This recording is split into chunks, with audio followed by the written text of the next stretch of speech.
और बात अब सबरीमाला मंदिर की, जिस पर विवाद लगातार गहराता जा रहा है। पहले महिलाओं की एंट्री का विरोध हुआ, अचानक एक दिन 2 महिलाओं ने एंट्री कर ली तो हिंसा शुरू हो गई और हिंसा ने अब राजनीतिक रंग भी ले लिया है। एक दूसरे पर आरोप प्रत्यारोप भी हो रहे हैं।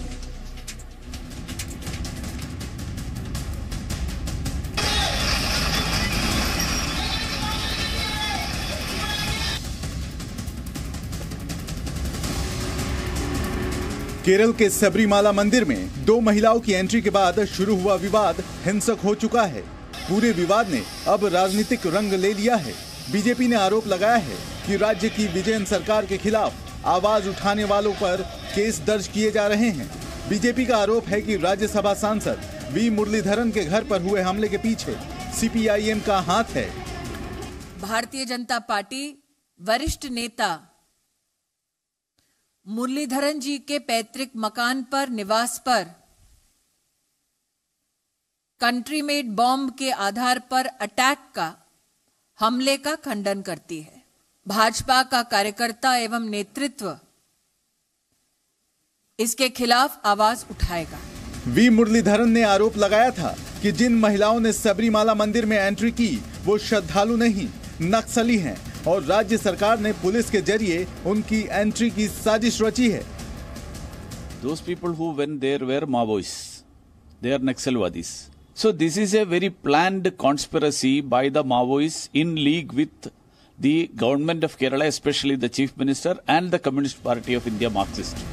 केरल में हिंसा पर लेफ्ट और बीजेपी एक दूसरे पर आरोप लगा रहे हैं। बीजेपी के मुताबिक हिंसा लेफ्ट प्रायोजित है, तो ऐसे ही आरोप बीजेपी और आरएसएस पर भी लग रहे हैं। 37,000 लोग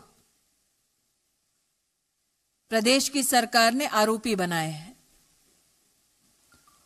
और लगभग 3,170 से भी ज्यादा लोगों को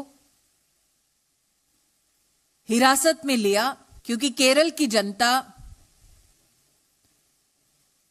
प्रदेश की सरकार के खिलाफ आवाज उठा रही है।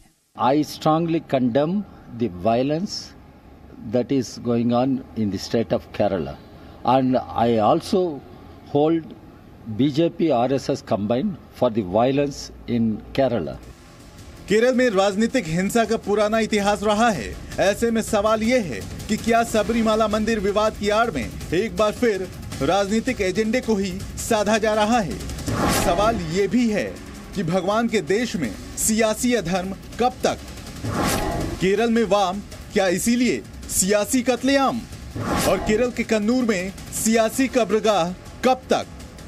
ब्यूरो रिपोर्ट, जी मीडिया। केरल के सबरीमाला मंदिर में सुप्रीम कोर्ट के फैसले के बाद 2 जनवरी को 2 महिलाओं ने पहली बार दर्शन किए थे।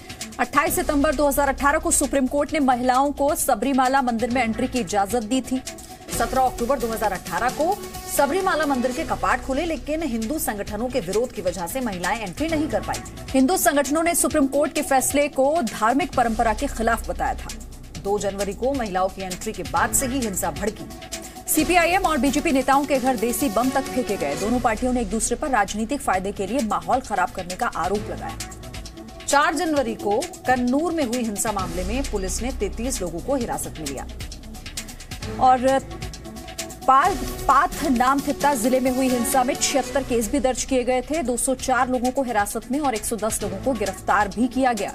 तो केरल में अब तक 3,178 लोगों को गिरफ्तार किया जा चुका है। 37,979 लोगों पर 1,286 केस दर्ज किए गए हैं।